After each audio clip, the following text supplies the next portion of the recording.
الحمد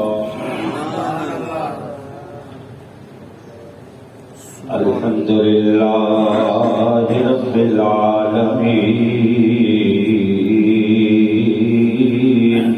سبحان الله. والعاقبة للمتقين.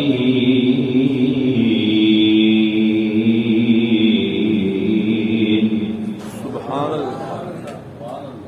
والصلاة والسلام على سيد الأنبياء والمرسلين.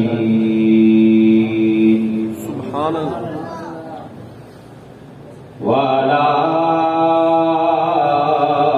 آله الطيبين الطاهرين. سبحان الله.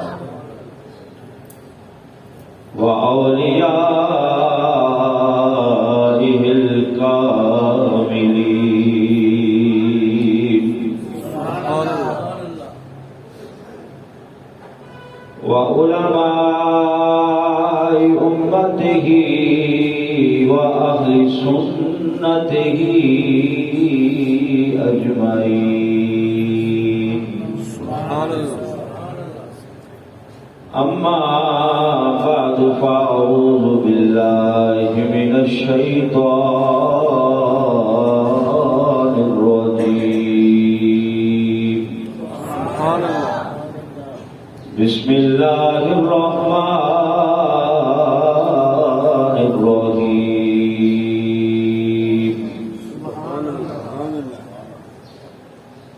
ولقد نصركم الله ببدر وأنتم أذلة. آمنت بالله صدق الله مولانا العظيم وصدق رسوله النبي الكريم الأمين. سبحان الله. الصلاة والسلام عليك يا رسول الله. مل کے پڑھیں. الصلاة والسلام عليك يا رسول الله وعلى آلك وأصحابك يا حبيب الله. الصلاة والسلام عليك يا خاتم النبيين وعلى آلك وأصحابك يا رحمة للعالمين. مولاي صل وسلم دائما أبدا على حبيبك خير الخلق كلهم. مولاي صل وسلم دائما أبدا على حبيبك خير الخلق كلهم. مولاي صل وسلم دائما أبدا على حبيبك خير الخلق كلهم. يا ربي بالمصطفى بلغ مقاصدنا. يا ربي بالمصطفى بلغ مقاصدنا واغفر لنا ما مضى يا واسع الكرم. مولاي صل وسلم دائما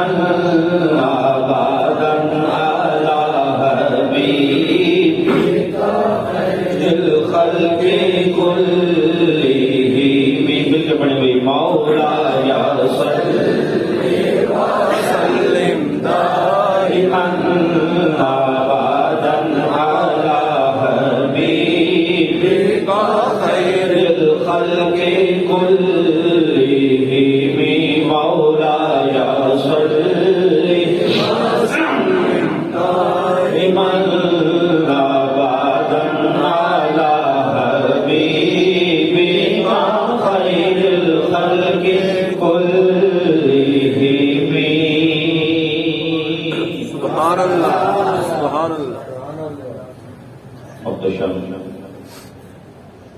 سامعین حضرات، آج اللہ کے فضل و احسان سے 16واں روزہ ہے۔ سبحان اللہ 17 رمضان المبارک کو اسلام اور کفر کی پہلی جنگ ہوئی،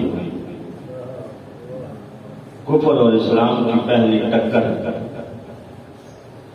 اور اس پہلی جنگ نے کافروں کی ریڑھ کی ہڈی توڑ کے رکھ دی۔ سبحان اللہ اللہ نے مسلمانوں کو اس پہلی جنگ میں ایسی فتح عطا فرمائی کہ اس دن کو اللہ نے قرآن مجید میں یوم فرقان کہا ہے،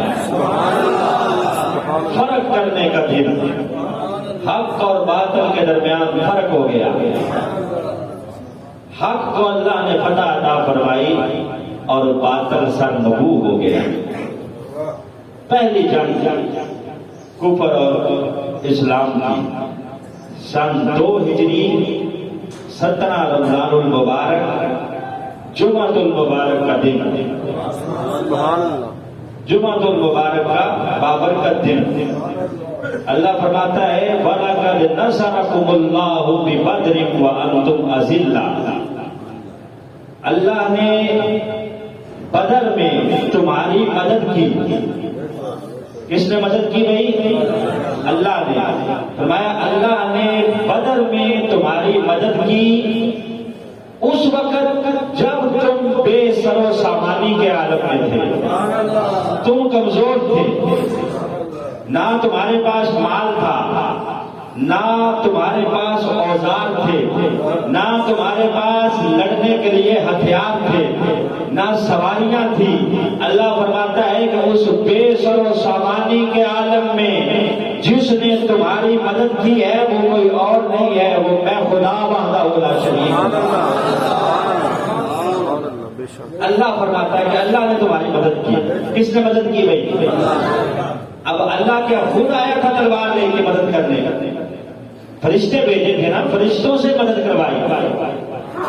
تو اللہ مدد کرتا ہے، کبھی فرشتوں کے ذریعے کرواتا ہے، کبھی نبیوں کے ذریعے کرواتا ہے، کبھی ولیوں کے ذریعے کرواتا ہے۔ کرتا اللہ ہی ہے مدد، لیکن وسیلے سے کبھی فرشتے بھیج کے ان کے ذریعے کرواتا ہے، لیکن وہ مدد اللہ ہی کی قرار پاتی ہے۔ اور کبھی اللہ اپنے نبیوں کے ذریعے مدد کرواتا ہے اور کبھی اپنے ولیوں کے ذریعے۔ حقیقت میں طاقت جو ہوتی ہے وہ خدا کی ہوتی ہے، آگے اس طاقت کا مظاہرہ کبھی اللہ فرشتوں سے کروا دیتا ہے اور کبھی اپنے ولیوں سے کروا دیتا ہے۔ وَلَقَدْ نَصَرَكُمُ اللَّهُ بِبَدْرٍ وَأَنْتُمْ أَذِلَّةٌ، اللہ فرماتا ہے اس وقت ہم نے تمہاری مدد کی جب تم بے سر و سامانی کے عالم میں تھے۔ بے سر و سامانی کا عالم ہے۔ ابتدا میں نبی پاک صلی اللہ علیہ وسلم نے جنگ سے اوائڈ کیا، پہلے 12 سال اعلان نبوت کے بعد مسلمان ابھی کمزور بھی تھے، ویسے بھی نبی پاک صلی اللہ علیہ وسلم نے فرمایا کہ لکم دینکم ولی دین، تمہارے لیے تمہارا دین ہے اور ہمارے لیے ہمارا دین ہے۔ سرکار دو عالم صلی اللہ علیہ وسلم نے اعراض فرمایا، لیکن جب ہجرت کر کے مکہ سے آپ مدینہ آ گئے، توجہ بھی دوست بات کی، ہجرت کر کے مکہ سے سرکار دو عالم صلی اللہ علیہ وسلم جب مدینہ طیبہ تشریف لے آئے، اب مدینے میں نبی پاک صلی اللہ علیہ وسلم نے رہائش اختیار کر لی، تو یہ کفار مکہ انہوں نے یہاں مکے میں بھی مسلمانوں کو تنگ کیا، یہاں تک کہ انہیں ہجرت کرنا پڑی۔ جب ہجرت کر کے مدینہ تشریف لے گئے تو یہاں پر بھی انہوں نے مسلمانوں کو تنگ کرنے کی کوئی کسر نہ چھوڑی، باز نہیں آئے۔ 450 میل دور چلے گئے ہیں مسلمان تجارت ہجرت کر کے، لیکن یہ کافر کیا کرتے ہیں، یہاں سے تولیوں کی صورت میں جاتے ہیں، وہاں مدینے میں مسلمانوں کے جانور اگر چراگاہوں میں چر رہے ہیں تو ان کے اوپر حملہ کرتے ہیں، کبھی بکریوں کے اوپر، کبھی اونٹ مسلمانوں کے چرا لاتے ہیں، اور کبھی مسلمانوں کے اوپر ان کی ذات کے اوپر حملہ کر دیتے ہیں۔ یہاں بھی ان کی چیرہ دستیاں جاری رہی۔ اب صحابہ کرام رضوان اللہ علیہ اجمعین کے سامنے یہ صورتحال تھی، نبی پاک بھی اس کو دیکھ رہے تھے، یار ہم ہجرت کر کے آ گئے ہیں، پھر بھی وہ وہاں سے آ کے یہاں ہمیں تنگ کرتے ہیں۔ بعض اوقات بندہ جان بوجھ کے اپنا دروازہ بند کر لیتا ہے، جو دروازہ بند کر لے تو اس کو کچھ دن سمجھا جاتا ہے کہ یہ کمزور بندہ ہے، حالانکہ وہ تو کوشش کر رہا ہوتا ہے کہ لڑائی نہ ہو، بچت ہو جائے، جنگ نہ ہو۔ تو نبی پاک اور صحابہ نے جو حکمت عملی اختیار کی وہ یہی تھی کہ آپ اوائڈ کرتے رہے، لیکن بالآخر جب انہوں نے زیادہ کم کرنا شروع کیا تو انہی کفار مکہ کا ایک قافلہ گیا ہوا تھا تجارت کرنے کے لیے شام، جس میں بڑے بڑے کفار کا مال شامل تھا، اور وہ جاتا کہاں سے گزر کے تھا؟ یہی مدینہ طیبہ کے پاس سے گزر کے جاتا تھا۔ مختصر پس منظر عرض کروں، وہ گزر کے ساحل کے کنارے شام گیا ہوا تھا تجارت کرنے کے لیے۔